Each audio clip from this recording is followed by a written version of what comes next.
So, hello everybody, and today Maria and I from Magical Medicine will be talking to you about our favourite Ayurvedic travel tips.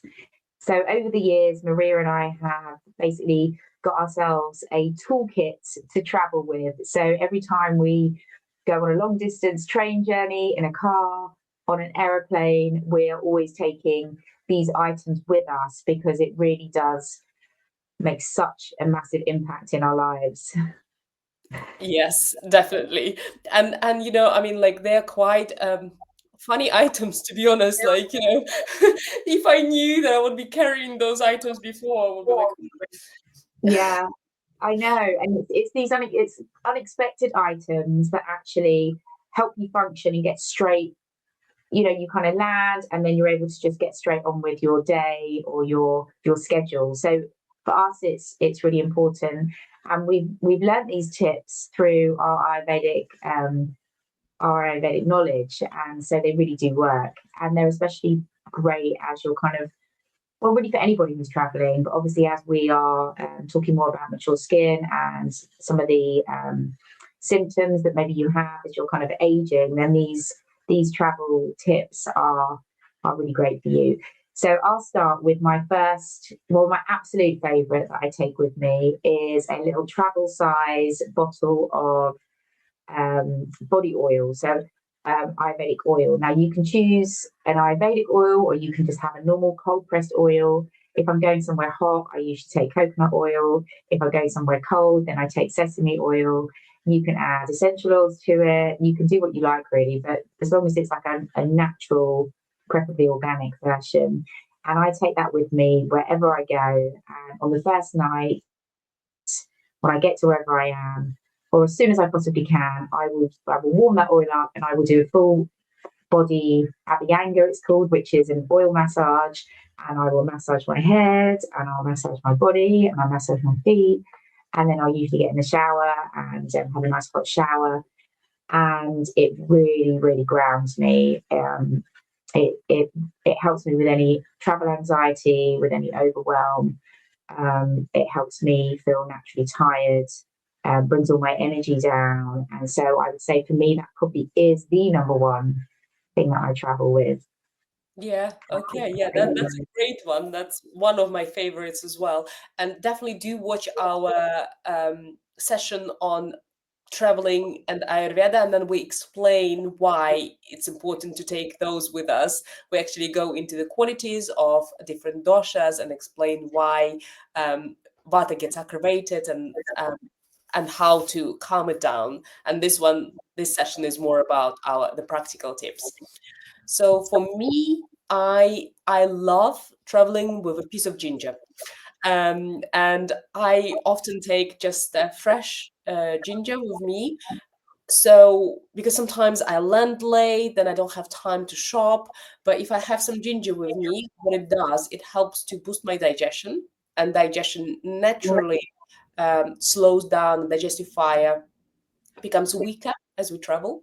So that piece of ginger, I can use it in various ways. I can either take a little bit of salt, or just even a fresh piece of ginger to boost my digestive fire before I eat.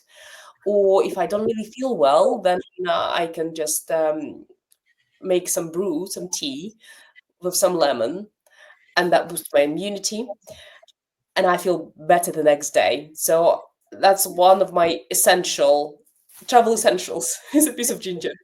Yeah, it's a great one.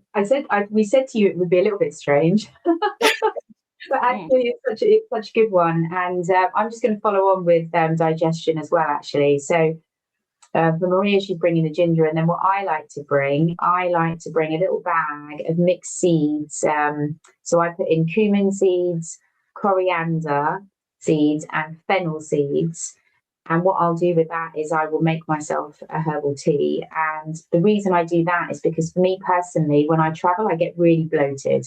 So my digestion is relatively slow. I am a Vata body type, and so my digestion is also very irregular. And when I'm traveling, it aggravates that. And so the quickest way I find to get back into balance is to have one of those herbal drinks. Usually after I eat, I can have it after I eat, and it settles everything. It stops me feeling bloated. It stops giving me gas, and it stops me getting gas, and it just really helps.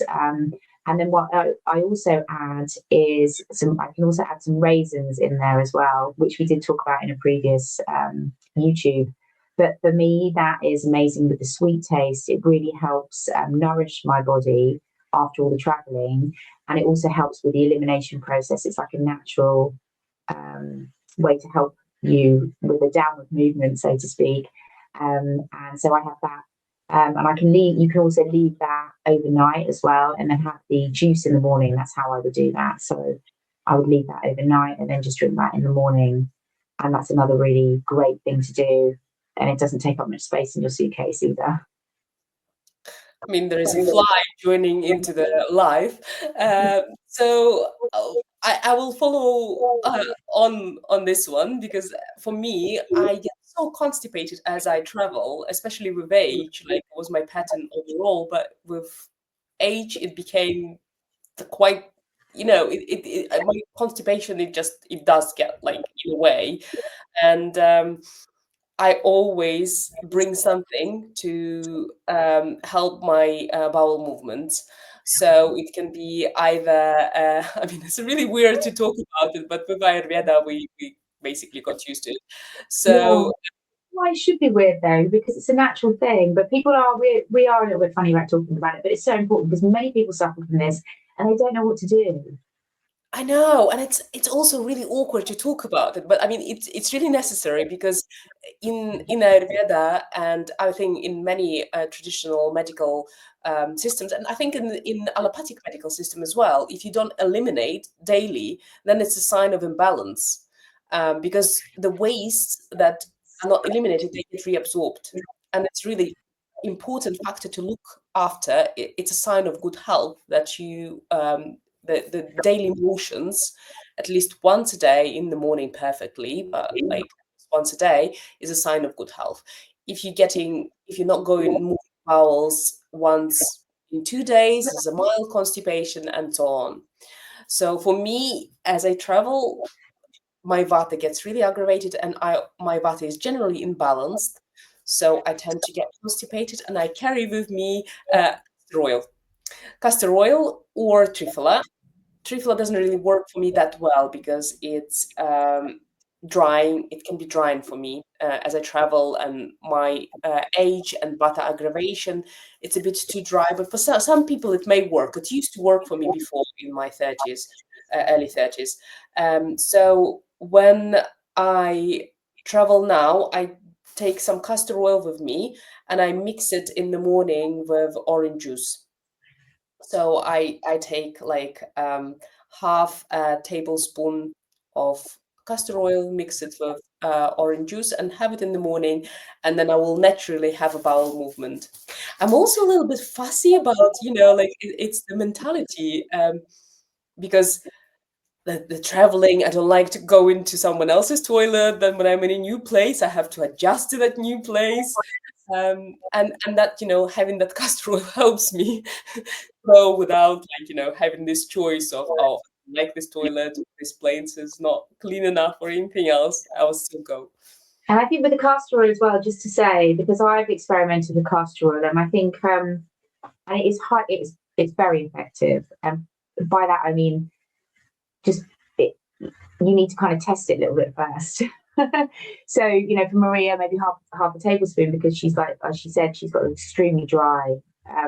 But for others, it may not be that much. So you could just maybe start with a smaller amount and just see how it fills it up, because it will have the opposite effect otherwise. But it's also very natural for the body as well. Unlike taking, some of the other herbal remedies, or even not so herbal remedies, which can be quite harsh. This one is very natural, which is great. And then I'm just going to talk about, I'm going to talk oil again now. So the other favourite thing I like to do when I'm actually on the air, so if I'm travelling by air, the aeroplane is so drying. And you probably, if you ever gone long haul, your nose gets dry, your mouth gets dry, you've got the air conditioning on, it's really just a horrible atmosphere to be in. And what I like to do is I like to take a tiny little dropper bottle with oil, and I just use almond oil, and just literally just put a couple of drops of oil up my nose, and then just lubricate all of my nostrils with the oil. And it sounds really, really weird, but it is so effective. And it also acts as a barrier. So it's like another line of defense, immune defense, because obviously there's lots of germs and, the air is very stagnant. And so it lines my nostrils to protect them and also avoids me getting super dry, which can then like travel up and give me headaches and create like sinus issues, etc. So it's a really lovely thing to do, especially if you're traveling on an airplane for over like over a couple of hours. It's always a good idea to do that. I love this one. Actually, I'm not doing this one, and I might start because it's so lubricated with the mucous membranes. So Yes. important to and it's so easy to do as well. Also, it sounds a little bit weird. It does. I mean, it's like be a weirdness overload. We can. It's really funny. Um, Travel guide. We should never have that before. And then, do you have any last favourites that you want to share, Maria? Anything else? My last favorite is the spray bottle with flower essence, rose water or any floral water. It can be with algae or anything. Because I spray it, it helps skin dehydration, which normally is common on flight. And then I follow with a few drops of oil just to seal that moisture from the water, seal it in with oil, and then my skin it seals and it also has this layer on top of skin, so it helps to prevent any further moisture loss and keeps the skin nice, smooth, and hydrated. It's my favorite travel tip for skin. Yeah, amazing. Okay.